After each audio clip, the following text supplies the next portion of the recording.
On how to do some simple sheet metal work with some rather common everyday equipment. Doesn't really require anything fantastically complicated. What I'm focusing on here right now, I'm going to zoom back, is a little sheet metal brace made out of a common vise with just some 1/4 inch thick aluminum jaws. And what I was getting ready to do here is to file down a piece of aluminum. We just rough cut with a pair of shears. I'll see if I can get zoomed in here where we can see what we're doing. I'll get up there and do it. This is just a piece just cut off with a set of shears, and you don't have a regular sheet metal shear. I mean, this was cut with this type, and just get you a big old body file or something like this, and lay it on top. Watch you don't cut yourself, and just kind of draw along like this. Now, this little vise is real handy. The jaws are smooth, it doesn't bend or bend aluminum, and also we got two different radiuses made into the jaws so that we can actually set with a hammer and use it like a little small sheet metal brake. What I'm making here is a piece to go in my airplane, which will be covered up with a piece of upholstery by the time you see it flying, and it's floor for the hat shelf. It's putting the 4-place Grumman hat rack in the back, which is part of one of our STCs, or actually a couple of our STCs. But anyway, this is getting work done pretty good. I've still got a little low area right in here I'm trying to get out. Yeah, it takes it down pretty quick. Tap it every once in a while in there to clean it out.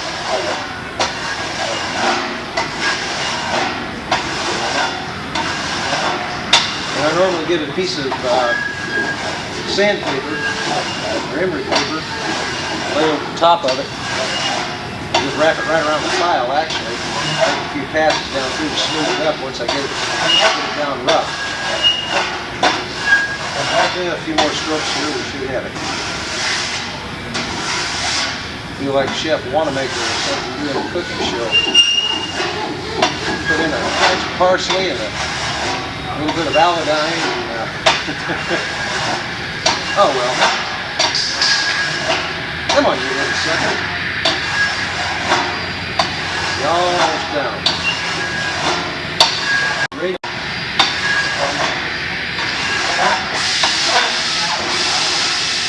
Okay, we're going to be working this into several other areas. You want to be real careful when you're doing this, kind of get the edges around it, because it does make it pretty sharp. Really the last of the presses.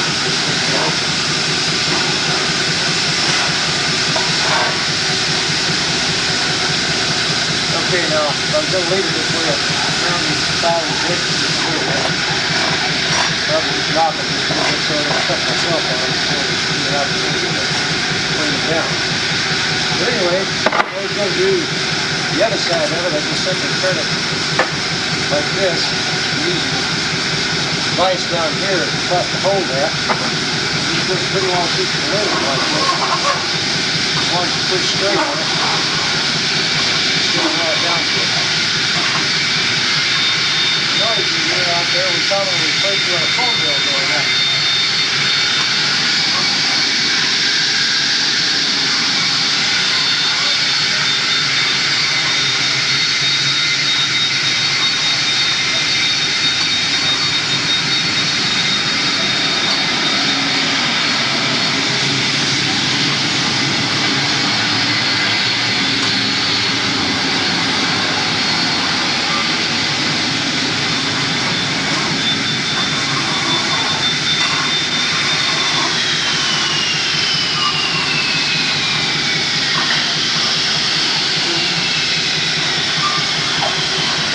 Probably hear me again. I said we refer to that noise around here as our phone bill going up. General Telephone has the other half of this facility, and they keep the 2 citation tubes in there. After the air show this weekend, I've heard about all the jet engines and smelled about all the kerosene burning back here for a while. No, I guess for a while. But that's air show season.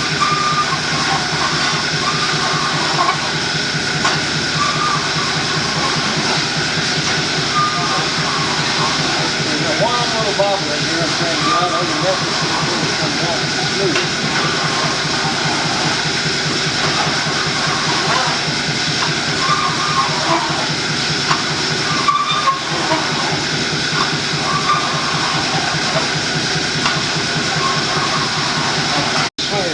I just noticed I'm not really getting all the action going on there that you need to see. Swing it around just a tad, zoom it back some so you can really see what all is going on. Notice here in the background is another crew over there working on my airplane. I'll pan around and take a picture of that thing. This is Tuesday, July 24th, by the way, at 4:28 in the afternoon. You'll never believe that airplane's going to leave here morning after next. But it will.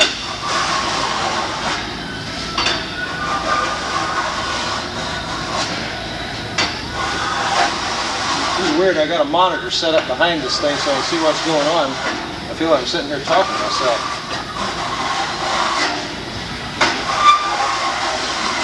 You can't go too fast with a big file or it'll jump on me and that's up.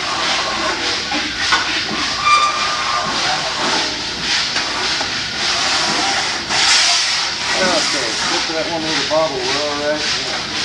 Get the edges down. Get it smooth. Now, a lot of people that I talk to about STCs, they wonder how in the world they're going to follow the STC instructions that I put out without a bunch of exotic equipment. But I tell them that we really don't have any exotic equipment here in the shop. But this is our sheet metal brake. And we use hand snips and various other different devices and pieces we've made out of wood to form things. It's kind of interesting. People think you have to have a lot of exotic equipment to do this type of work. All you got to do is have a little ingenuity and talent. Mentioning blocks of wood, I just noticed this thing laying here. Our 180 horse Traveler and Cheetah STC, we have to reform the indention in the carburetor air box for the exhaust system, the Tiger exhaust system, and this is our exotic tool we used to do it. It's a hewn out piece of 4x4. We just simply put some SO material around here, bend it in, and start tapping and get it down to where we can tack it in place, and just sit there and work it with a rubber hammer, and forms it just beautiful. And there's templates in the STC to cut out the air box to match them. You just drop them in place and rivet them. A lot of exotic equipment. Okay, well I'm going to get off of this story. I think I'll just zoom around here and let you take a look at what's going on in my airplane.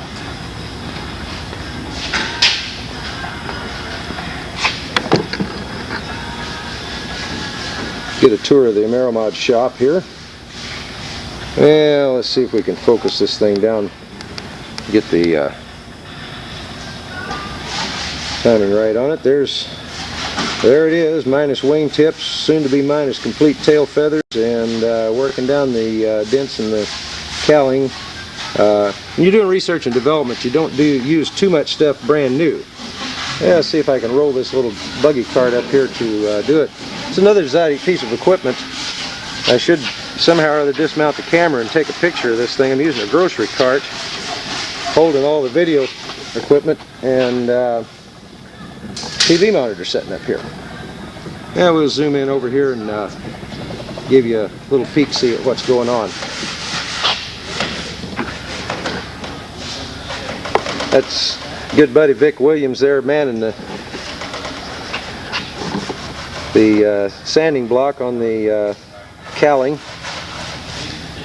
Taught Vic to fly a few years ago at our flight school, and he was good enough to help me out on this project a little bit. Ray Brown back there unscrewing my elevators, and Pat McCann there, and that's Doug Torrance walking around the other side over there. And there's some more crew kicking around here someplace. I'll pan on around here. I don't know how much you can see that. Let me work with the focus just a little bit. There we go.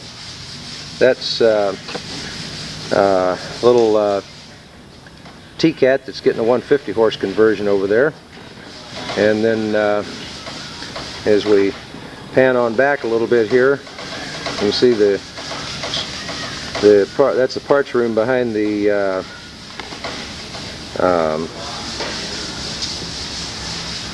sign there hanging up, and room into the parts door. And we've got a two-story office little complex we built in here, and downstairs is our lobby and parts desk.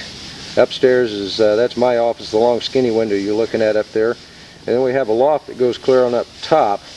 On around here is a rack we have for putting parts of various different airplanes we have apart. And then that's Dave Wheeler's office up there, a small window, which we do our bookkeeping.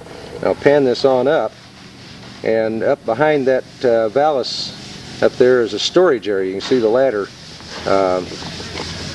See if I can zoom in on that ladder where we go up to the top.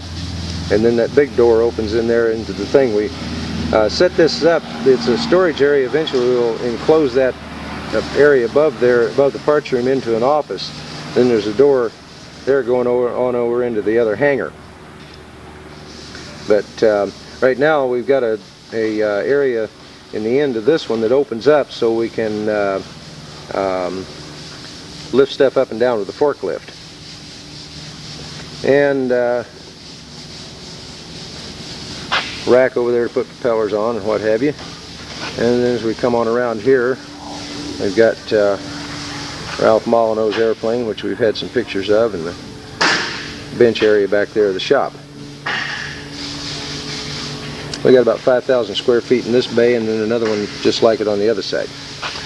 Okay, well, I'm going to go back and finish working on my airplane now. If I see anything else interesting to show you, I'll probably do it here in just a little bit. Maybe.